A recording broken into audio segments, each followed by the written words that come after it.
Hi hello ಎಲ್ಲರಿಗೂ ನಮಸ್ಕಾರ. ಬರ್ರಿ ಇವತ್ತೊಂದು ಬ್ರೆಡ್ ಪುಡ್ಡಿಂಗ್ ಮಾಡೋಣ ಅಂತ. ಸೂಪರಾಗಿರ್ತೈತೆ ರೀ, ಮಸ್ತ್ ಇರ್ತೈತಿ. ಮಕ್ಳಿಗೆ ಅಂತೂ ಭಾಳ ಇಷ್ಟ ಆಗ್ತೈತೆ ರೀ. ಪ್ಲೀಸ್ ಎಲ್ಲರೂ ಲೈಕ್ ಮಾಡಿರಿ, ಶೇರ್ ಮಾಡಿರಿ, ಸಬ್ಸ್ಕ್ರೈಬ್ ಮಾಡಿರಿ. ನೀವು ಟ್ರೈ ಮಾಡಿ ಹೆಂಗೆ ಬಂದೈತೆ ಅಂತ ಕಮೆಂಟ್ ಮಾಡಿ ಹೇಳೋದು ಮಾತ್ರ ಮರೆಯೋಕೆ ಹೋಗ್ಬೇಡ್ರಿ. ಬರ್ರಿ ಇದನ್ನು ಹೆಂಗೆ ಮಾಡೋದು ಅಂತ ನೋಡೋಣ. ನಾನು ಫಸ್ಟಿಗೆ ಇದು ಪುಡ್ಡಿಂಗ್ ಮಾಡೋಕೆ 1 ಲೀಟ್ರ್ ಹಾಲು ತೊಗೊಂಡೇನಿ ರೀ. ಈ ಹಾಲು ನಾವು ಚಂದ ಕಾಸ್ಕೋಬೇಕು ರೀ. ಉಕ್ಕಿ ಬರೋಂಗೆ ಒಂದು 10-15 ನಿಮಿಷ ನಾವು ಇದನ್ನ ಹಾಲನ್ನ ಗ್ಯಾಸ್ ಮೇಲೆ ಇಟ್ಕೊಂಡು ಹಾಲು ಕಾಸೋಣ ರೀ.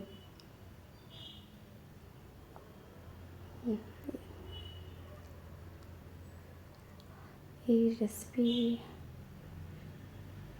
ಈ ರೀತಿ ನಾವು ಒಂದು 15 ನಿಮಿಷದಕ್ಕೆ ಎಲ್ಲ ಇದಾಗಲಿ ರೀ. ಹಾಲು ಚಂದ ಕಾಸೋಣ. ಇದಕ್ಕೆ ನಾನು ಒಂದು 6 ಸ್ಪೂನ್ ಸಕ್ಕರೆ ಹಾಕ್ತಿದ್ದೀನಿ ರೀ. ನಿಮಗೆ ಸ್ವೀಟ್ ಭಾಳ ಬೇಕಂದ್ರೆ ಜಾಸ್ತಿ ಹಾಕೋರಿ. ಯಾರು ಬೇಡಪ್ಪ ಕಡಿಮೆನೇ ಸಾಕನ್ನೋರು ಕಡಿಮೆ ಹಾಕೋರಿ. ನಿಮ್ಗೆ ಹೇಗೆ ಇಷ್ಟನೋ ಸ್ವೀಟ್ ಆ ರೀತಿ ನೀವು ಸಕ್ಕರೆನ ಹಾಕೋಬೋದು. ಇದಕ್ಕೆ ಚಂದ ಕೈಯಾಡ್ಸೋಣ ರೀ. ಇದು ಹಾಲೆಲ್ಲ ಕಾಯ್ತಾ ಇರಲಿ ರೀ. ಇವಾಗ ನಾವು ಇದಕ್ಕೆ ಒಂದು ಕಸ್ಟರ್ಡ್ ಪೌಡ್ರನ್ನ ಮಿಕ್ಸ್ ಮಾಡೋಣಂತ. ನಾನು ಅದ್ರಾಗ ಒಂದು ಸ್ವಲ್ಪ ಹಾಲು ತೆಗೆದಿಟ್ಕೊಂಡಿದ್ದೆ, 1 ಕಪ್ಪಷ್ಟು. ಅದಕ್ಕೆ ನಾನು 2 ಚಮಚಷ್ಟು ಕಸ್ಟರ್ಡ್ ಪೌಡರ್ ಹಾಕ್ತಿದ್ದೀನಿ ರೀ. ಮೀನು ಪುಡ್ಡಿಂಗ್ ಮಾಡೋಕ್ಕೆ ಬೇಕಾಗಿರೋದಂದ್ರೆ ಈ ಕಸ್ಟರ್ಡ್ ಪೌಡ್ರ್ ರೀ. ಇದನ್ನು ಗಂಟಾಗ್ಲಂಗೆ ಚಂದ ಕಲಿಸ್ಕೊರಿ.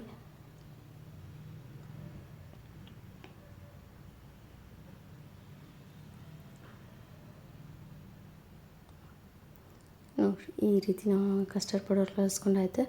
ಇವಾಗ ಇದನ್ನು ನಾನು ಏನು ಹಾಲು ಕಾಯಕ್ಕಿಟ್ಟಿದ್ದೀವಲ್ಲ, ಕುದಿಯತ್ತಿದ್ದಾವಲ್ಲ, ಸೊ ಅದಕ್ಕೆ ಹಾಕ್ತಾಯಿದ್ದೆ ನೋಡಿರಿ. ಇದನ್ನು ಚಂದ ಮಿಕ್ಸ್ ಮಾಡ್ಕೊಂಡ್ರಿ. ಇದೆಲ್ಲ ಪೂರ್ತಿ ಮಿಕ್ಸ್ ಆಗಬೇಕು. ಇವಾಗ ಏನು ನಾವು ಈ ಹಾಲಿನ ಮಿಕ್ಸ್ ಮಾಡ್ತಿದ್ದೀವಲ್ಲ, ಇದೊಂಥರ ಗಟ್ಟಿಯಾಗಿ ಬರ್ಬೇಕು ರೀ. ಇದು ಇವಾಗ ಪೂರ್ತಿ ಗಟ್ಟಿನೂ ಅಲ್ಲ, ಭಾಳ ಗಟ್ಟಿನೂ ಮಾಡ್ಕೊಕ್ಕೆ ಹೋಗ್ಬೇಡ್ರಿ. ನೀವು ಕಾಯಿಸ್ತಾ ಗೊತ್ತಾಗ್ಬಿಡ್ತದೆ.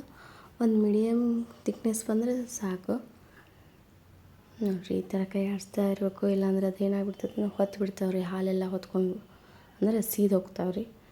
ನೋಡಿರಿ, ಈ ರೀತಿ ಬಂತಲ್ಲ. ಇವಾಗ ಇದು ಕರೆಕ್ಟ್ ಒಂದು ಹದ ಬಂದೈತೆ ರೀ.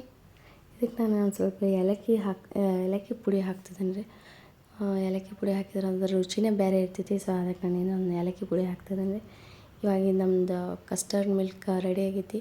ಇದು ನಾವು ತಣ್ಣಗಾಗಕ್ಕೆ ಇಡೋಣ ರೀ. ಇದು ತಣ್ಣಗಾದ್ಮೇಲೆ ನಾವು ಇಲ್ಲೊಂದು ಸ್ವಲ್ಪ ಬ್ರೆಡ್ ತೊಗೊಂಡಿನಿ ರೀ. ಇದನ್ನ ಬ್ರೆಡ್ ನಾವು ಏನು ಮಾಡೋದನ್ನ ಈ ಡಬ್ಬಿಯಾಗ ಒಂದು ಸ್ವಲ್ಪ ನಾವು ಬ್ರೆಡ್ ತೊಗೊಂಡು ಕಟ್ ಮಾಡಿ ಇಟ್ಕೊಂಡೀನಿ ರೀ. ಇವಾಗ ನಮ್ಮದು ಕಸ್ಟರ್ಡ್ ಮಿಲ್ಕ್ ತಣ್ಣಗಾಗೈತಿ. ಇದು ನಾವು ಏನಿಲ್ಲ ಬ್ರೆಡ್ ಮೇಲೆ ಹಾಕ್ಕೊತ ಹೋಗೋಣ ರೀ. ಇವಾಗ ನೀವು ಬ್ರೆಡ್ ಜೊತೆ ನೀವು ಇಲ್ಲಿ ಫ್ರೂಟ್ಸು ಹಾಕ್ಕೋಬೋದು ರೀ. ನಿಮ್ಮ 1 ಲೇಯರ್ ಫ್ರೂಟ್ಸು, ಯಾವ್ಯಾವ ಫ್ರೂಟ್ಸ್ ಇಷ್ಟನೋ ಅದಿಷ್ಟು ಫ್ರೂಟ್ಸ್ ಹಾಕ್ಕೋಬೋದು. ಪೂರ ಹಿಂಗೆ ಮಾಡ್ಕೋತಾರೆ.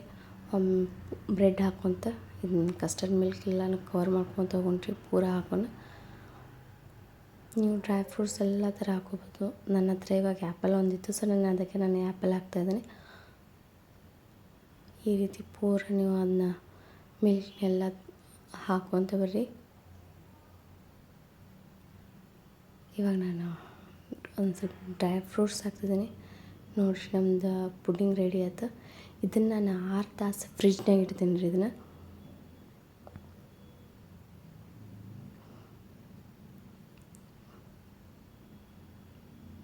ನೋಡಿರಿ, ಇವಾಗ ನಾನು 6 ತಾಸು ಫ್ರಿಜ್ನಾಗ ಇಟ್ಟಿದ್ದೆ. ನಮ್ಮದು ಬ್ರೆಡ್ ಪುಡ್ಡಿಂಗ್ ರೆಡಿ ಆಗೈತಿ. ನೋಡಿರಿ ಎಷ್ಟು ಚೆಂದ ಆಗೈತಿ. ಭಾರಿ ಟೇಸ್ಟ್ ಇರ್ತೈತೆ ರೀ. ಮಾಡಿ ನೋಡಿರಿ, ಮಕ್ಳಿಗಂತೂ ಭಾಳ ಇಷ್ಟ. ಐಸ್ ಕ್ರೀಮ್ ಬದಲಿ ಅವ್ರು ಐಸ್ ಕ್ರೀಮ್ ಕೇಳ್ತಾರಲ್ಲ, ಸೊ ಅದ್ರ ಬದಲಿ ನಾವು ಇದನ್ನು ಮಾಡಿಕೊಟ್ರು ಅಂದರೆ ಹೆಲ್ದಿಯಾಗಿಯೂ ಇರ್ತೈತಿ, ರುಚಿಯಾಗಿಯೂ ಇರ್ತೈತಿ.